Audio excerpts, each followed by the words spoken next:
In this video, I'm going to be talking about what I learned from Books and Beyond conference. And so for those who don't know me, my name is 𝗖𝗁 𝗁𝗁. I do online arbitrage selling Amazon FBM. I buy most of my items from eBay, a lot of office, electronics, baby products, just a bunch of different items like that. So it was a really cool experience being able to speak at this conference. I gave a presentation on basically my reseller journey from start to where I am now, how I got into selling used clothing on Depop and eBay, and all the different steps in between. So that was a good experience. But the first thing that stands out that I always recognize going to these conferences, that probably people who have gone to conferences like this also feel, is that there is a strong sense of wanting to do like 5 business models at once you are done with a conference like this. You see people absolutely crushing it in tons of different business models. This one was primarily focused around books. So there were massive booksellers there who do bulk books. Like one of them made $1 million profit last year. There are people doing Amazon to Amazon book flips, and they kind of treat those as little mini investments that will sell off seasonally. And then there's also eBay to Amazon sellers there as well who are doing really well, who have their whole business delegated to varying degrees. And then there's also people who are looking to get into selling on Walmart as well, which is also a really good opportunity. And then also the thought of wanting to do books at a small scale, whether it's cherry picking or buying out small lots of books, also seems appealing because of the ROI on the money. So like after going to a conference like this, probably more so even at Miami conferences, I've gone to 3 of those other conferences. You get a strong sense of FOMO basically. You want to do every single business model, and like every business model kind of seems doable and viable. And one thing that I've learned and I'm continuing to learn is that you really do have to hone in your focus, just in general, but then also when going to these conferences. And you have to think about, from your perspective, is my business model working? And then if it's not, and you kind of feel like you're capped out and you would rather do something else that actually is a better opportunity, then yes, you should probably change your business model. Like for me, I've changed my business model from doing used clothing to doing used books, to doing retail arbitrage, to doing online arbitrage, and then doing used eBay to Amazon, and then doing new eBay to Amazon. Raising my ROI with the last 2.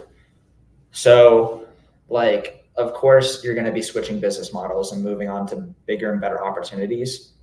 But almost any one of these business models, if done really well and focused on for a long period of time, can do absolutely amazingly well.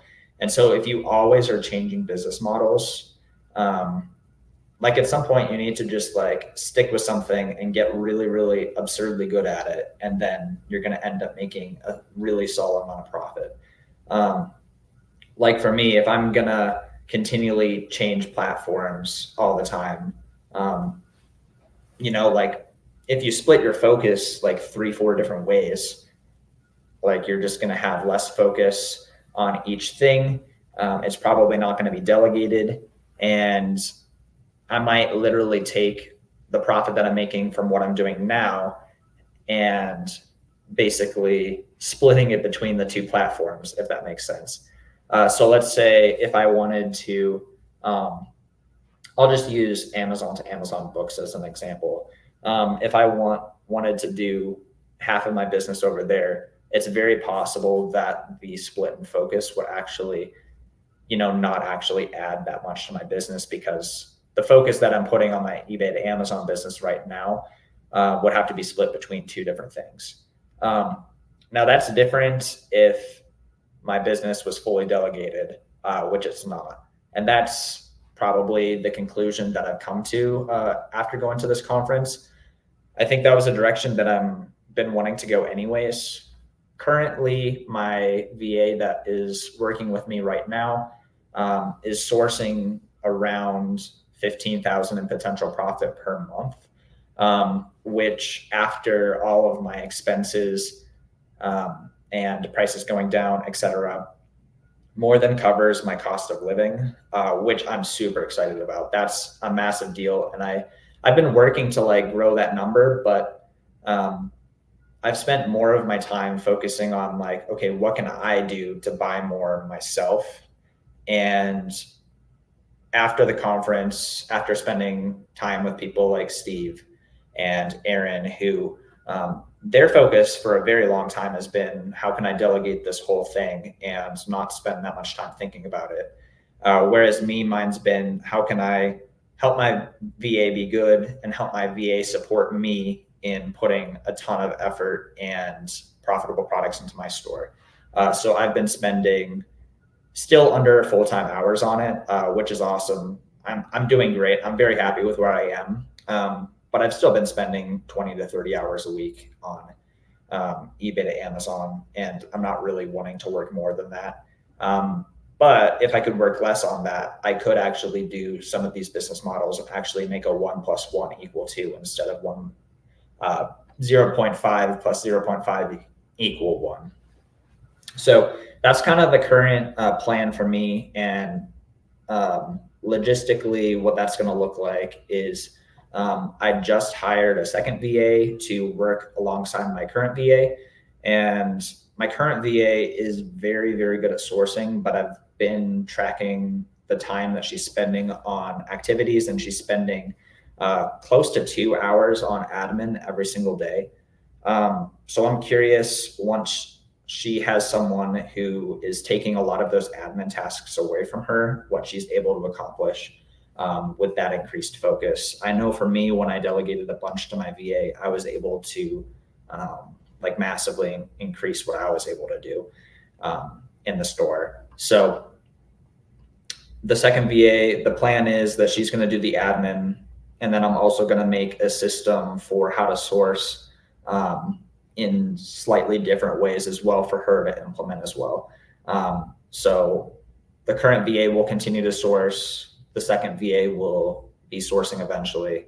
And I'm curious to see if I could get over 10K profit a month with primarily my VA's effort and expertise and me managing, instead of being a majority more in that self-employed quadrant. Because recently I read a book called Cash Flow Quadrant. Basically, the premise of that book is that there's 4 quadrants of where you can get your income from. Let's see if I'm doing it right. Yeah, up here is the camera's mirrored, of course, so I have to do it in a different way. But you can get your money from being an employee, from being self-employed, from being a business owner or an investor. And a lot of my income has come from being self-employed, which is awesome. Like, self-employment has massive perks. You can do your work when you want to do your work. You don't have a boss, and your income is capped to like what you're actually able to produce and put out into the marketplace there. But the problem is that like you're still the one doing the work. So for a long time, I've been self-employed with some business systems / my virtual assistant helping me out. Like, I've been using a prep center for a long time, so that's a business-like activity. They list and ship for me. My virtual assistant does a lot of things for me. She's been doing an amazing job. And but then also at the same time, I've been purchasing probably over half of our inventory, which is more of a self-employed type of activity. And like, although I'm doing really well at that, it's still a self-employed activity, and I still have to show up and find profitable products in order to keep making really good profit. So with this will transition to being more of a majority business owner type of activities. Looking forward to working on the business instead of in the business, as they all say. So I spent a lot of time figuring out how I'm going to structure having this second person working with us, and we're going to be working on SOPs. And then a weird thing emotionally too. Sorry, this video is getting kind of long, but hopefully you're just shipping something or working on something or driving or something like that. But I think a part of the reason why I have been staying in the self-employed type of quadrant for so long is there's like something in me that just wants to like keep working and keep maximizing and keep saving as much as possible.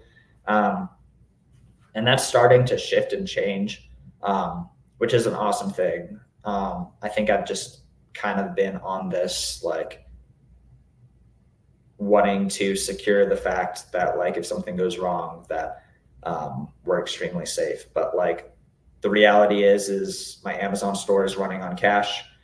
We don't have credit cards out for that. Personally, we're not in debt. Personally, we have a solid amount saved, which brings me to the other point of focus that I'm working on, which is building up that passive income through just like investing, which is something that we're really focusing on as well, and which is another reason why starting another business model right now doesn't make a ton of sense, because I'm trying to actively take a lot of money out of my Amazon store right now. So there's not tons that could also go into like A2A books or eBay to Walmart or even tax lien investing or something like that. I think those will be things that I want to expand into in the future. But having a baseline of passive income that could pay for our expenses is something that could happen in the next couple years, or potentially even sooner than that. So this is what I learned from the Books and Beyond conference. On another note, another thing that I learned, it's not quite something that I learned, but it's just such a good time to actually spend that much quality time with other Amazon sellers, specifically also with other people who are doing a similar business model to me. Like I met another guy who's doing eBay to Amazon, who's making 25K profit, up in the $20,000 profit months on a regular basis, like me. So it was awesome to bounce ideas off with him. Some other eBay to Amazon sellers. I met Caleb for the first time, and I've been wanting to meet him actually for a while, because I found his storefront and we sell very similar things. And so I was like, I want to meet this guy because it would be cool to actually meet. I can't mention all the names of the people, like probably met like 50 to 75 people. Just awesome to talk to other Amazon sellers. Awesome to be able to help out. Like was able to teach a lot of different things, whether it's super basic stuff like how to look up eBay sold comps, to like how could I get an eBay account back if I got an eBay account suspended, and helping people make connections. And then like I learned a few things myself that are really helpful. The number one is just like being around people who have delegated their stores, and be like, okay, like they've just focused on it and I haven't. So that's why I haven't been able to do it. So why don't I just like actually put some focus into this? And then like some other like little tactical things I've learned that are going to help out a lot. And yeah, so that's what I've learned from this conference. The next conference will probably be the Miami Seller Conference. I don't know the details on that. You'd have to follow Romer the Romer's page. But if you haven't subscribed yet and you made it this far, it would mean a lot to me if you subscribe. I do have a free Discord where the link will be down in the description below, where we talk about eBay to Amazon. It's completely free. I'd love to see you in there, and have a great rest of the day and take care.